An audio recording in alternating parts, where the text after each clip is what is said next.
Welcome everyone. आज हम पढ़ने वाले हैं मुल्क राज आनंद की बायोग्राफी और इनके वर्क्स। आपका जो पीजीटी का सिलेबस है उसमें 3 इंडियन ऑथर लगे हुए हैं।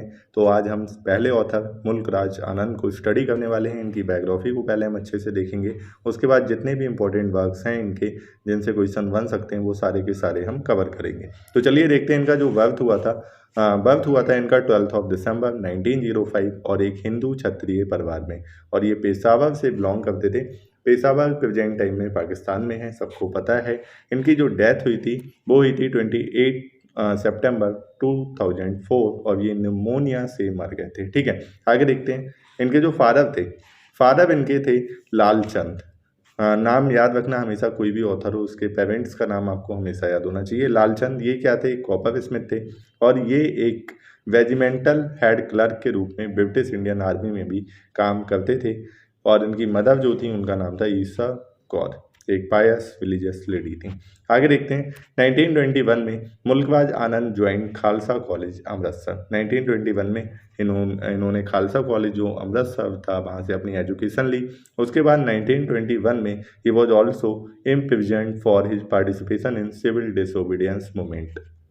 सिविल जो सब नया विज्ञा आंदोलन चल रहा था 1921 में under the leadership of Mahatma Gandhi, तो उसमें पार्टिसिपेशन करने के लिए इन्हें इम्प्रिजन कर लिया गया, जेल में डाल दिया गया। इसके बाद क्या हुआ, 1924 में he obtained the degree of BA honours from the Punjab university से इन्होंने बीए ऑनर्स की डिग्री ली। He wrote reviews for Bombay chronicles, इसके लिए इन्होंने रिव्यूज भी लिखे। आगे देखते हैं, ये इंपॉर्टेंट पॉइंट है। He loved a girl whose name was Yasmin. ठीक है, ये कौन थी, the sister of law of his friend Noor Mohammad. इसकी सिस्टर इन लॉ थी Yasmin. He wish to elope with her but could not, इसके साथ वो भागना भी चाहते थे, इतना प्यार करते थे, but he could not do this, वो नहीं कर सके ऐसा। One day his beloved was found dead, it was so heart breaking. ठीक है, एक दिन क्या हुआ, उनकी बिलवेड जो है वो उन्हें डेड मिली। This event shocked him much. 1925 में he move to England for higher studies, अपनी हायर स्टडीज के लिए वो इंग्लैंड चले गए। And under the guidance of professor Dawes Hicks he join PhD in philosophy.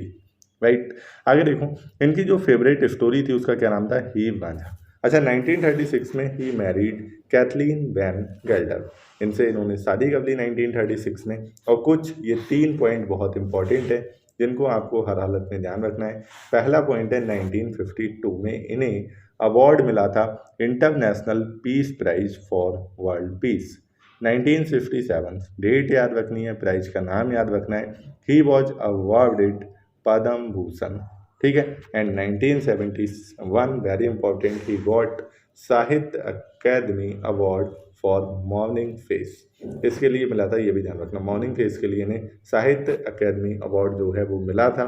He was a life long socialist founding member of writers association. ठीक है, ये भी याद रखना है, इस एसोसिएशन के ये लाइफ लॉन्ग मेंबर थे। और इनके आर्टिकल्स जो हैं वो पब्लिश हुए हैं टीएस इलियट की क्राइटेरियन में। इससे पहले हमने टीएस इलियट को कवर किया है। ठीक है, क्राइटेरियन में जो एक मैगजीन थी उसमें इनके आर्टिकल्स पब्लिश हुए हैं। आगे देखते हैं। पहले हम नज़र डालेंगे जो वर्क्स है उसकी लिस्ट पर, उसके बाद हम डिटेल में स्टडी करेंगे। जो पहला है curries and other Indian dishes, ये आया था 1932 में। इसके बाद ये जो नॉवल है अनटचेबल, ये आया था 1935 में। कुली आया था 1936 में। इन सबको हम स्टडी करने वाले हैं अभी। Two leaves and a word 1937 में। द विलेज 1939 में। अक्रॉस द ब्लैक वाटर यह आया था 1940 में। The sword and the sickle 1942 में। वारवर्स trade union and other stories 1944 में।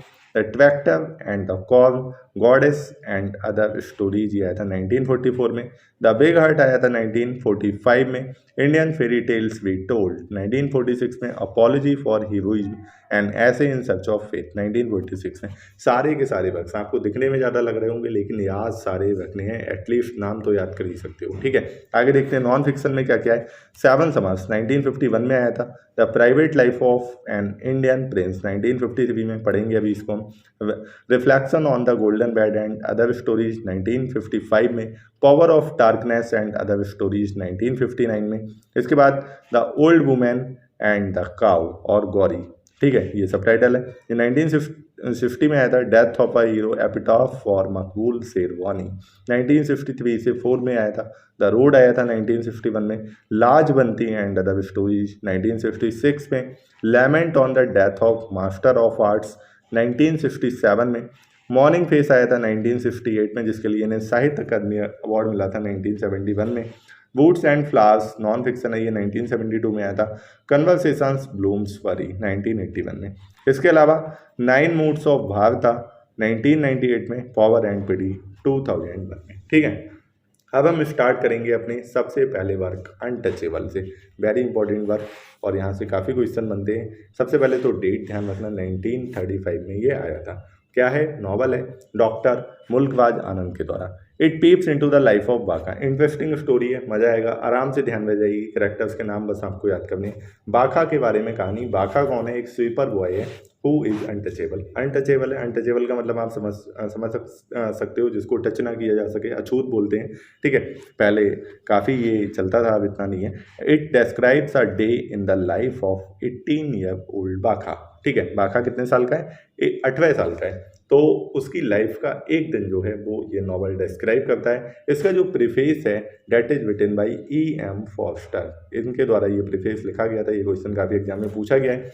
It is set in Bulandshahr. कहाँ पे सेट है?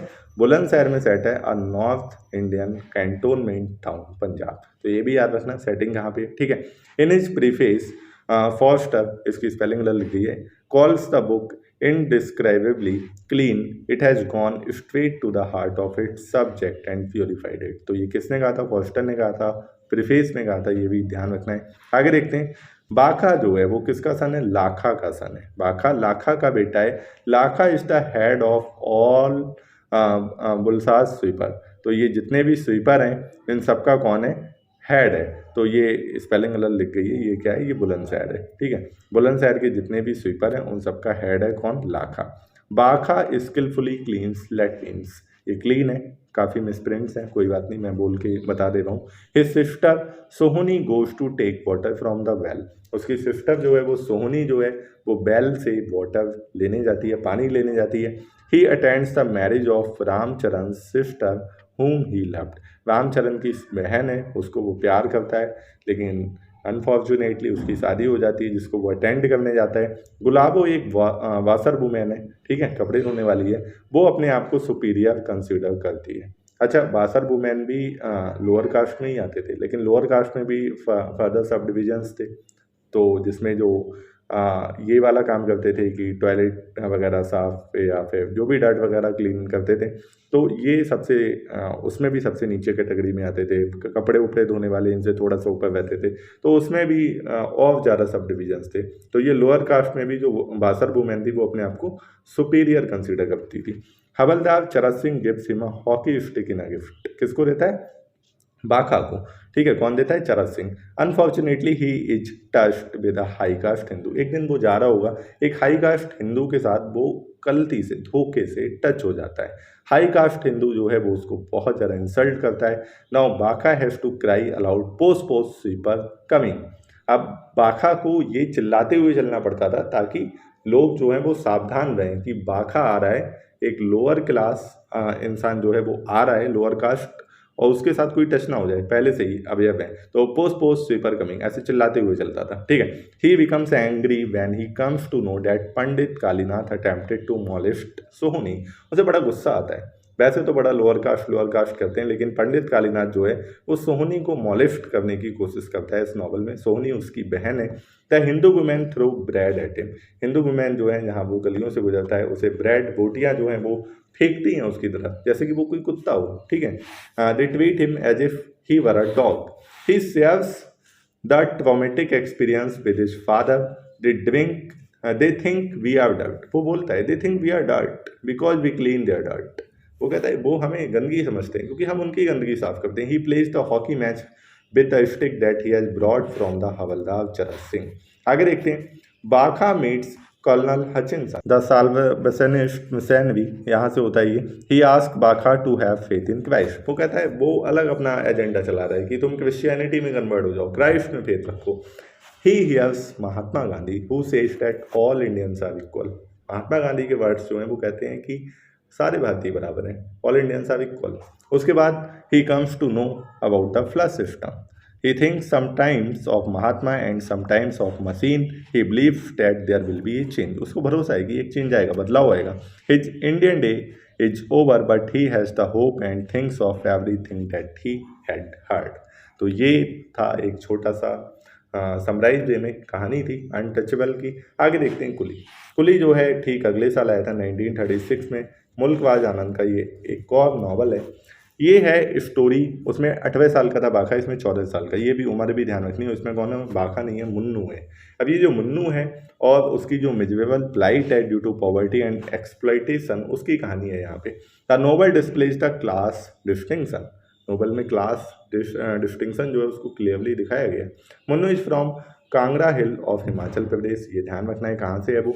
मुन्नूज uncle Dayaram takes him to the Shyam Nagar where he works as a servant. तो उसके जो अंकल हैं, अंकल का नाम क्या है, दयाराम, वो उसको श्याम नगर ले जाते हैं, यहाँ पे वो एक सर्वेंट की तरह काम करता है। He is the servant of Babu Nathuram who is a सब अकाउंटेंट इन इंपीरियल बैंक। ठीक है, अब वो किसका सर्वेंट है, बाबू नाथुराम का। और नाथुराम कौन है, एक इंपीरियल बैंक में सब अकाउंटेंट है, क्लार्क है बेसिकली। शीला जो है वो बाबू की डॉटर है। मुन्नू जो है वो शीला उसके दोस्तों को ज्वाइन करता है, खेलता है, ओबियसली वो भी बच्चा है, खेलेगा ही। He amuses them by his monkey dance. Baby Uttam Kaur beats him mercilessly. उनके साथ खेलता है तो उसकी जो वाइफ होती है उत्तम कौर, ठीक है, वो उसको बहुत ही मारती, बुरी तरह से पीटती है। Munnu run away. मुन्नू वहाँ से भाग जाता है।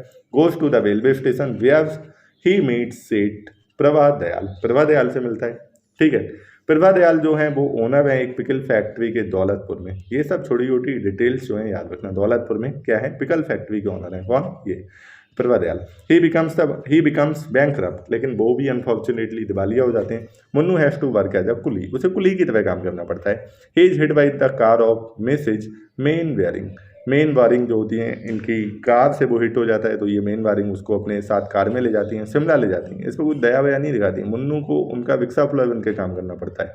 उसके बाद वो बेचारा टीवी से शिमला में मर जाता है। तो ये थी पैथेटिक स्टोरी किसकी, मुन्नू की। आगे देखते हैं जो अगला नॉवल है वो है टू लीव्स एंड अ बड। 1937 में आया था, मुल्कवाज आनंद का एक नॉवल है। Pathetic plight of labourers in Assam tea plantation.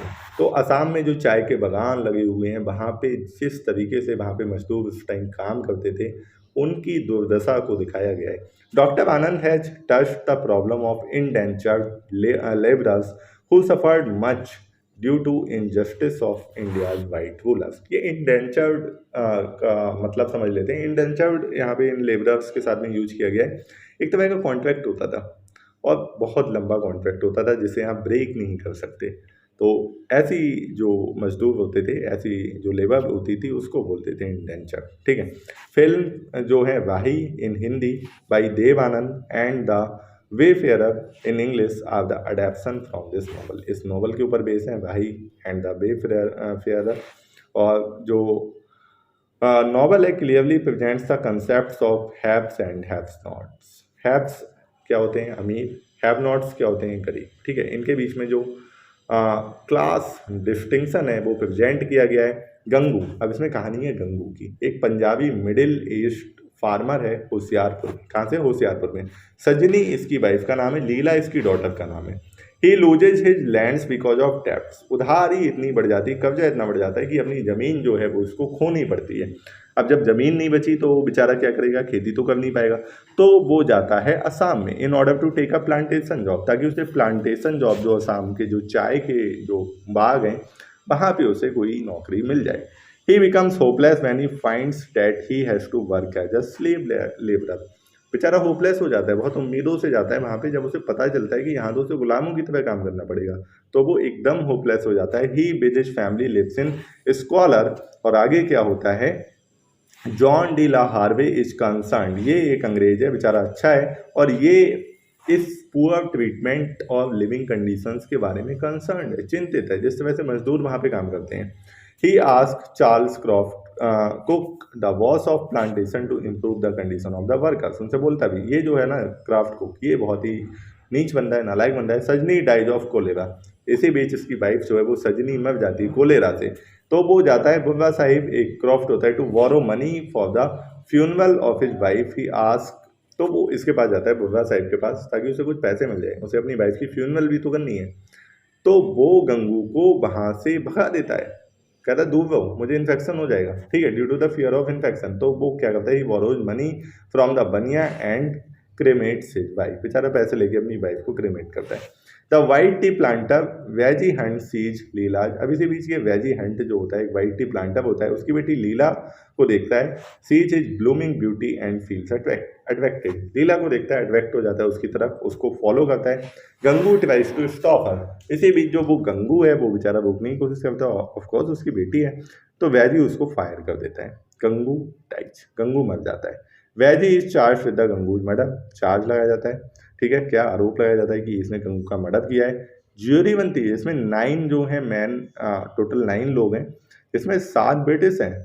Twice the case and declares वेजी हंट नॉट गिल्टी, वेजी हंट को नॉट गिल्टी वो डिक्लेयर कर देते हैं। चार्ल्स क्रॉफ्ट को can be called as a symbol of capitalistic exploitation, ठीक है। The title is taken from the refrain sung by the coolies when they work on tea plantation, जब वो मजदूर उस जो खेत है उस पर काम करते थे तब वो ये गाते थे, I will make a good sheaf, plucking plucking plucking, 2 leaves and a bird, 2 leaves and a bird. तो यहाँ से वो टाइटल लिया गया है। आगे है द विलेज, अगला जो वर्क है द विलेज। विलेज जो है वो एक नॉवल है, 1939 में आया था बाई मुल्कराज आनंद। ये एक ट्रायोलॉजी है, लाल सिंह ट्रायोलॉजी, और उसका पहला नॉवल है, ठीक है। इसमें जो मेन कैरेक्टर है वो लाल सिंह है। द अदर बाकी के जो दो नॉवल हैं वो है अक्रॉस ब्लैक वाटर्स, ये आया था 1940 में, सॉर्ड एंड द सिकल ये आया था 1942 में। तीनों नाम याद रखना, इस ट्रायोलॉजी के पूछे जा सकते हैं।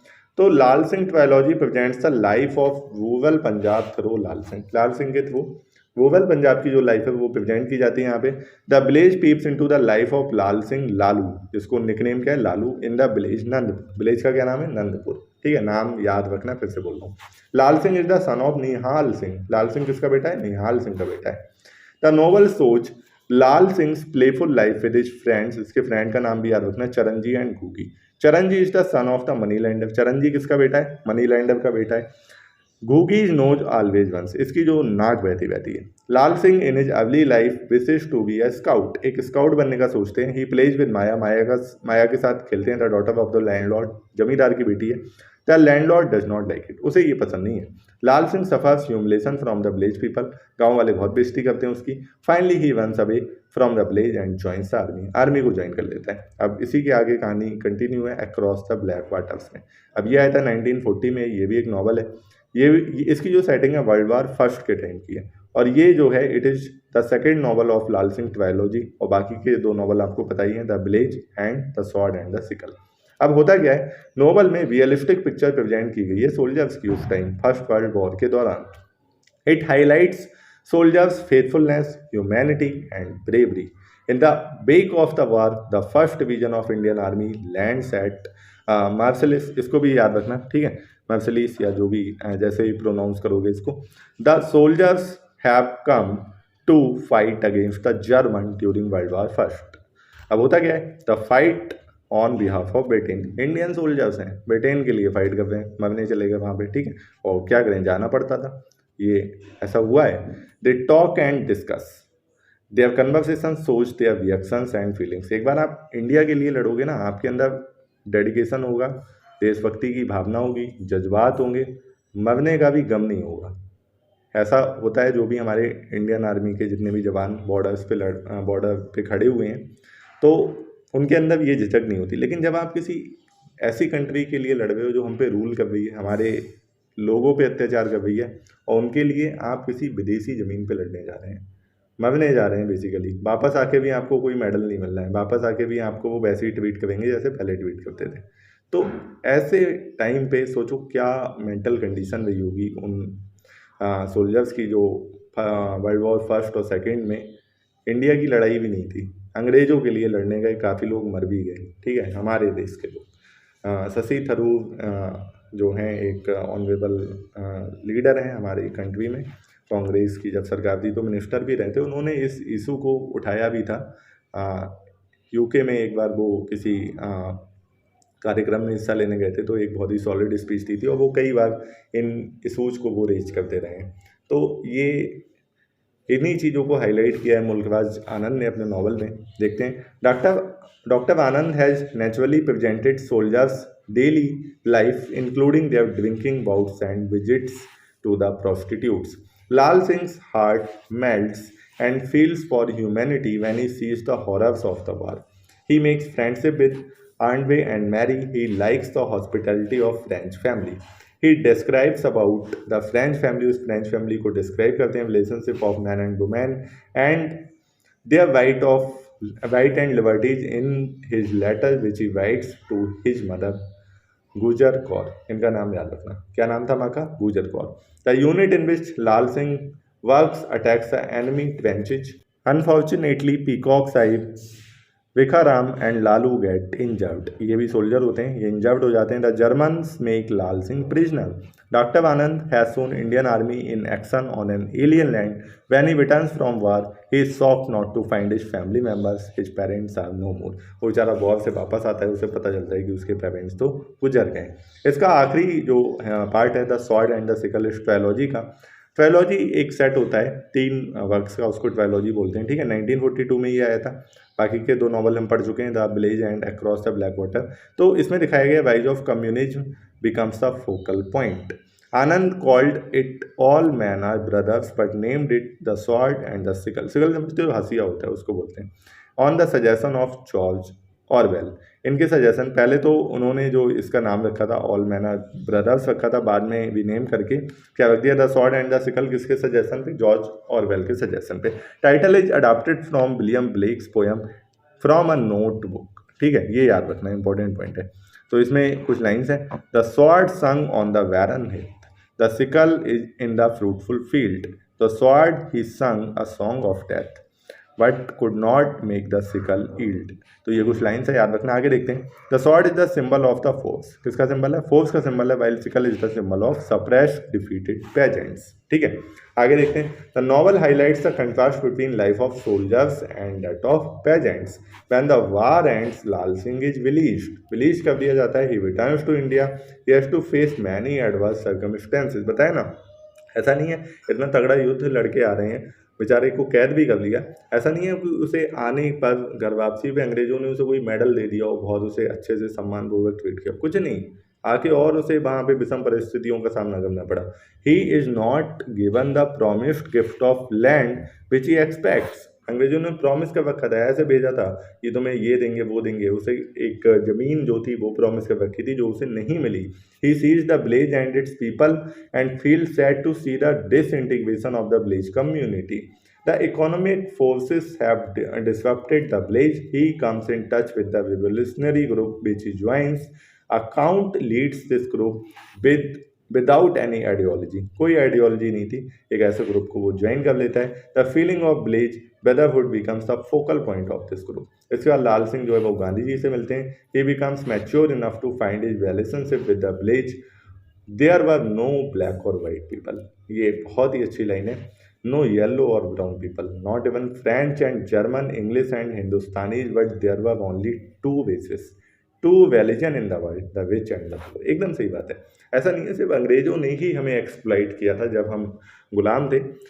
उस टाइम के जो हाई क्लास सोसाइटी थी उसने भी भयंकर तरीके से एक्सप्लॉइट किया था हमें। जो जमींदार वर्ग था उस टाइम का या जो रिच लोग थे, मतलब एक तो हम पहले से ही शोषण का शिकार थे अंग्रेजों का, ऊपर से उस गांव के जो जमींदार वर्ग था या जो भी हाई क्लास के लोग हो सकते थे, उनकी तरफ से भी कोई सपोर्ट नहीं था।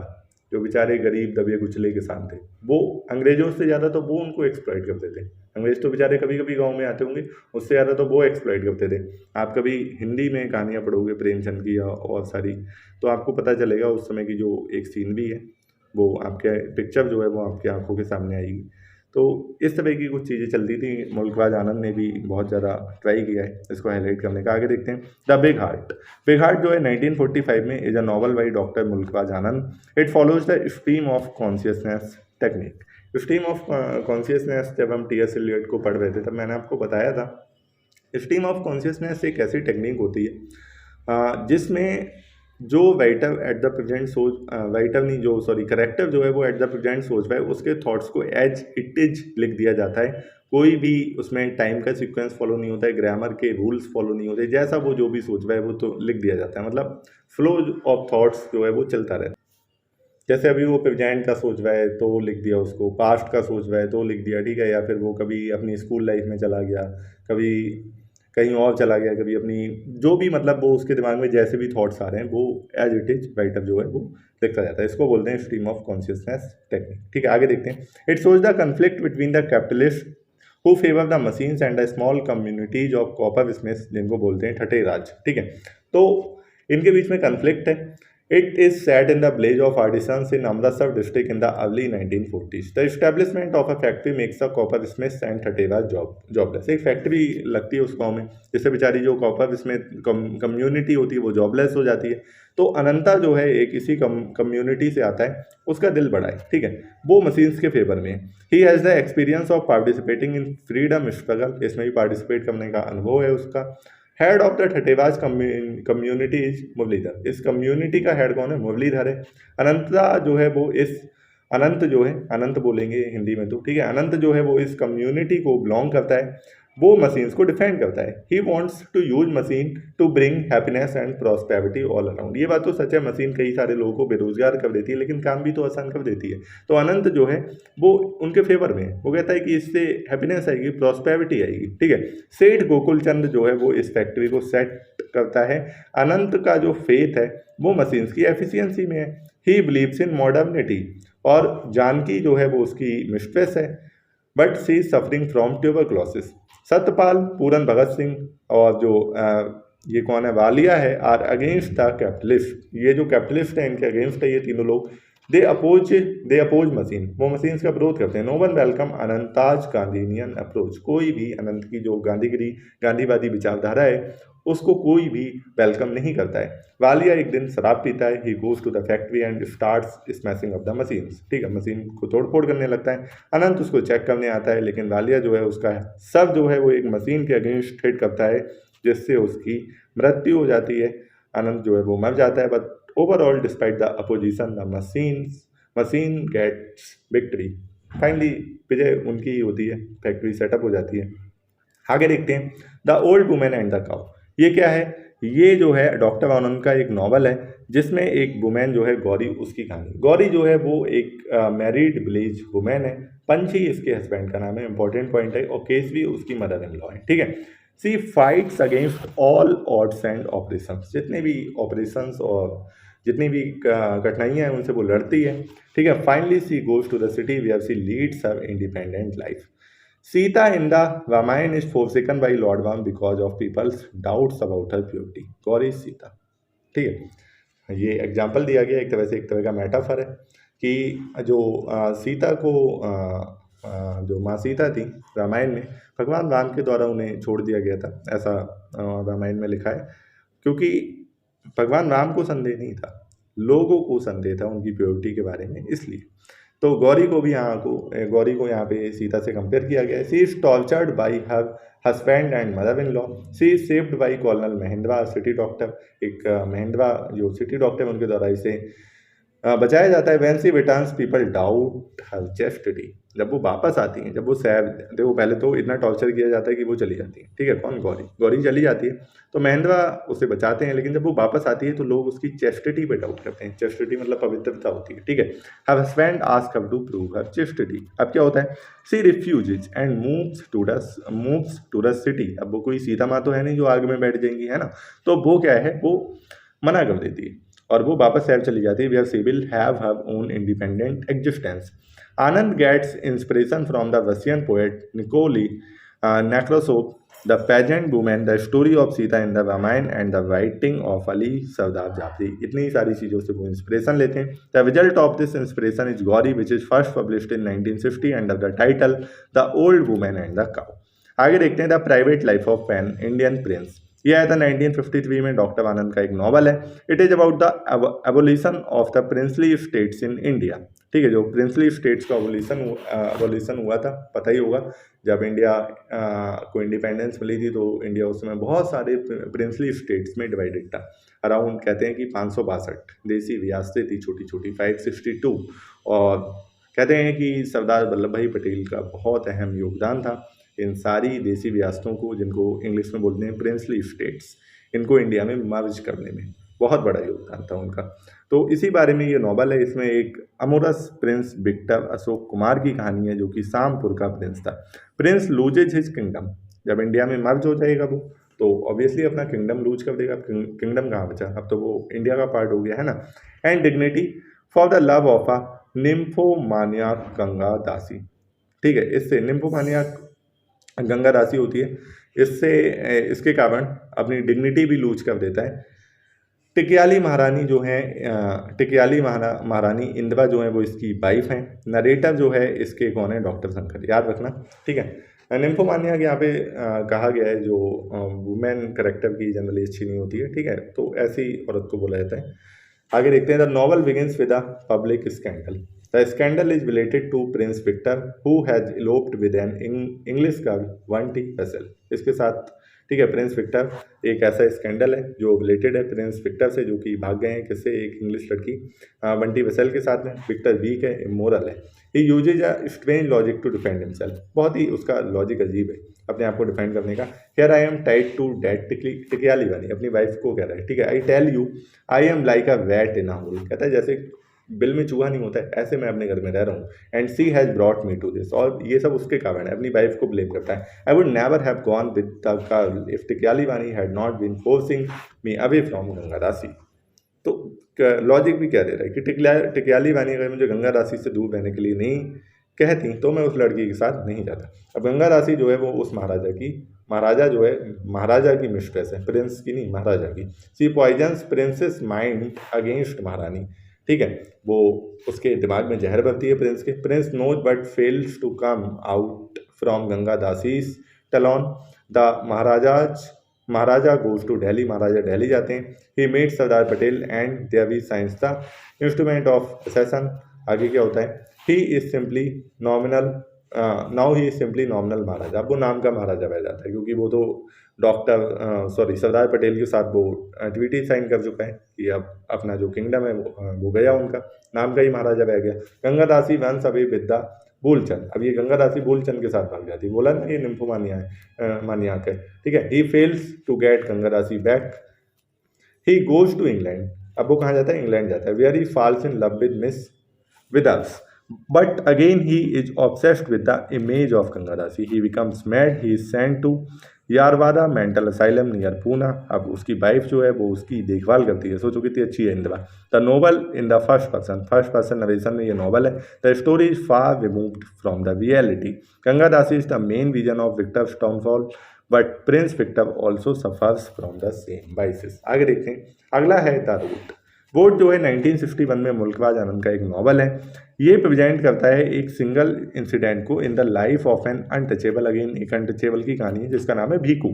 कंस्ट्रक्शन हो रहा है एक रोड का गोवर्धन से गुड़गांव के बीच में, और ये अंडर प्रोग्रेस है। The road shortens the distance between two places but widens the gap between the high caste Hindus and the low caste untouchables. ठीक है, दो जो जगह हैं उनके बीच की डिस्टेंस को तो छोटा कर रहा है, लेकिन गैप बढ़ा दे रहा है। गैप तो वैसे ही बड़ा हुआ था, और कितना बढ़ेगा। Voice of the two caste fight on the issue of going to the temple. दो कास्ट के जो लड़के हैं वो लड़ जाते हैं टेम्पल जाने के पीछे। The high caste boys believe that the untouchables are not allowed to go to the temple. वाकई में उस टाइम की रियलिटी है ये, टेम्पल में जाना अलाउड नहीं था जो लोअर कास्ट या अनटचेबल्स जो थे उनको। Bhiku goes to meet Dhuli Singh. Dhuli Singh से मिलने जाता है। He will work on the construction, और वो कंस्ट्रक्शन पे काम करेगा। Thakur Singh criticises Dhuli Singh for his relationship with the untouchables. अब ये जो धूली सिंह है ये थोड़ा सा मतलब सॉफ्ट कॉर्नर था इसके लिए, अनटचेबल्स के लिए। तो ठाकुर सिंह जो है वो इस बात को क्रिटिसाइज कर देंगे, ये धूली सिंह ये अपर कास्ट का होकर इनके साथ मिला हुआ है। ठीक है, इनको फेवर कर रहा है। तो Dhuli Singh talks of the emancipation of the untouchables whom Thakur Singh thinks that exploitation of the low caste is birth right. Thakur Singh ऐसा सोचता है कि इनका एक्सप्लॉइट करना हमारा बर्थ राइट है, तो धूली सिंह इस चीज़ को क्रिटिसाइज करता है। ठाकुर सिंह आस्क पंडित सूरजमणि। अब उस समय जो भी पंडित लोग होते थे उनकी बहुत अहम भूमिका होती थी, क्योंकि ये एक तरह से ये कह देंगे तुम आज से तुम्हारा समाज से बहिष्कार किया जाता है, तो हो जाता था। ठीक है, तो ऐसा ही ठाकुर सिंह बोलते हैं कि इस पे रिलीजियस सैंक्शन लगा दो, किस पे, धूली सिंह पे, ताकि ये एक तरह से समाज से, इसका सोसाइटी से बाइकआउट हो जाए। तो लाजपन जो है वो धूली सिंह का सन है, वाइल संजू जो है वो ठाकुर का सन है। ये दोनों क्या करते हैं, संजू और लाजपन, ये बेचारे अनटचेबल्स की हट को जला देते हैं। अब Dhuli Singh feels guilty when he comes to know that his son is behind the fire. जब उसको पता चलता है कि वो इतना सपोर्ट कर रहा है अनटचेबल्स को, उनके फेवर में है, और इसका खुद का बेटा जो है वो उनकी हट्स, उनकी झोपड़ियों में आग लगा देता है, बड़ा गिल्टी फील करता है। Diwan makes an inquiry, Lajpan admits his guilt. अब वो अपनी गिल्ट एडमिट कर लेता है। Sanju is ready to do task of construction of the boat to save himself from the punishment. अब ये कंस्ट्रक्शन के काम में लगने को तैयार है, अपने खुद को पनिशमेंट से बचाने के लिए। Pandit also comes to the side of Dhuli Singh. अब वो पंडित जिससे कह रहे थे कि रिलीजियस सैंक्शन लगा दो धूली सिंह पे, वो खुद धूली सिंह की साइड पे आ जाता है। ठाकुर इज फ्रस्ट्रेटेड हो जाता है। वो भीकू को इन्वाइट करता है जब वोट कंप्लीट हो जाता है। रुक्मणी जो है उसे पानी देती है एक ब्रास कप में। तो जो संजू है टेक्स अ कप, संजू जो बेटा होता है इसका ठाकुर का, वो भीकू के हाथ से कप लेता है और उसे किक करता है। ठीक है, अब भीकू को बहुत ज़्यादा इंसल्ट लगती है, वो बेचारा कुछ कहता नहीं है। He walks towards the board in the direction of Delhi. अब वो बोर्ड बना था दिल्ली तक, वो उसकी डायरेक्शन में वॉक करता है। He knows that in Delhi there will be no caste of outcaste. वो कहता है कि दिल्ली में ये सब नहीं होगा। This failure makes Bhiku weak. He leaves his birth place, अपनी बर्थ प्लेस को छोड़ देता है। The board becomes a symbol of his escape from the chains of the orthodoxy of the village life. अगला है the death of a hero. ठीक है, इसको देखते हैं।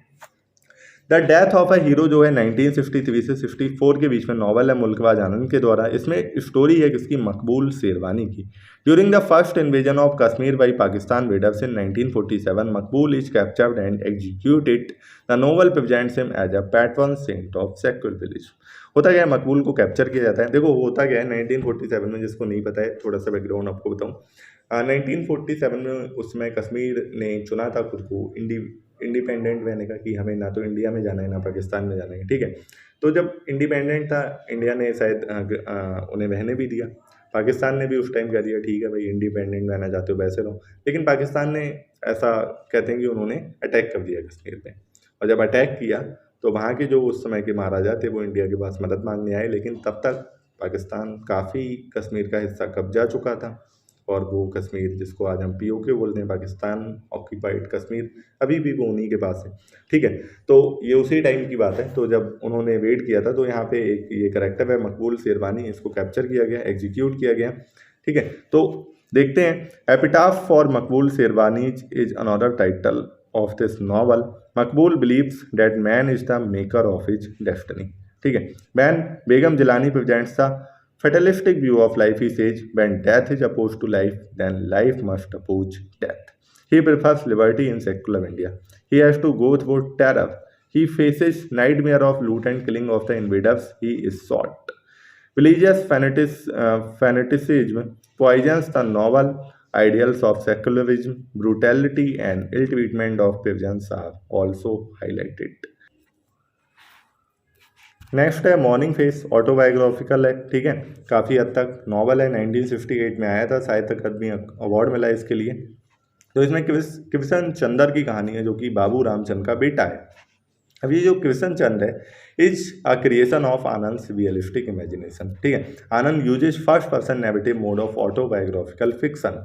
The novel seems to be realistic. It has an autobiographical tone but is not autobiographical. Tone हो सकती है, टच है इसमें ऑटोबायोग्राफिकल, लेकिन ऑटोबायोग्राफी है नहीं ये।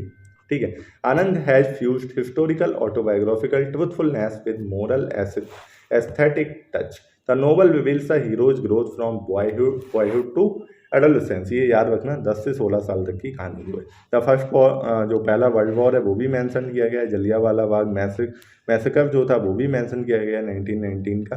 Gives it a realistic touch. Krishna Chandra जो है emerges from a sensitive boy to youthful rebel. Anand got the Sahitya Akademi award for morning face in 1971। आगे है सेवन समर्स। सेवन समर्स जो आया था 1951 में आया था, ये भी डॉक्टर आनंद का एक नॉवल है। इसमें भी ऑटोबायोग्राफिकल टच है और ये एक्सप्रेस करता है डॉक्टर आनंद का एक्सपीरियंस पहले 7 सालों के दौरान। उनका ये चाइल्डहुड के पहले 7 साल थे, उसका एक्सपीरियंस जो है इसमें एक्सप्रेस किया गया है। As the reader goes through the text he finds the orthodox household. ये एक ऑर्थोडॉक्स इंडियन हाउस होल्ड जो है उसको पता चलता है रीडर को। Anand's mother was superstitious and religious, father was dominating nature. होता ही है, जनरली ऐसा होता है। Brothers quarrel over petty matters, ठीक है। तो ये सारी चीज़ें दिखाई गई हैं। His friends of early childhood like Ali Chhota and the sweeper boy Bakha give it excitement, hockey matches are also played, ठीक है। Life in cantonment is exhibited. Dingul is the saviour school master, नाम याद रखना दिनगुल, ठीक है, स्कूल मास्टर है। The author likes the story of Heer Ranjha, ये मुल्क राज आनंद को पसंद थी। His father praises the white sahibs while his mother condemns them, all such scenes are recreated. Anand goes into the memory lane to recreate them. The author has presented his recollections from his childhood. आगे देखते हैं। The ceremony at Delhi after the capital was shifted from Calcutta is also a highlight. जब दिल्ली को capital बनाया गया था, कलकत्ता से पहले दिल्ली हमेशा से कैपिटल थोड़ी आती, पहले कलकत्ता थी, तो जब उसको शिफ्ट किया गया तो वो कहानी भी जो है वो हाईलाइट की गई है इसमें। आगे देखते हैं कन्फेशन ऑफ अ लवर। ये जो है 1976 में आनंद का एक नॉवल है, ये भी ऑटोबायोग्राफिकल है काफ़ी हद तक। It is obsessed with the eros and death. Doctor Anand takes the story of Krishna Chandra Azad, he takes it to the stage of blissful youth. अब आगे देखते हैं। He describes the hero's encounter with eros and death. He highlights the hero's love and relationship with Yasmin. The death of Yasmin makes him sad. ठीक है, यास्मीन का जिक्र किया था हमने बायोग्राफी में। He is shocked at the death of his dear aunt Devaki. इसका नाम भी ध्यान रखना। He describes his meeting with Iqbal,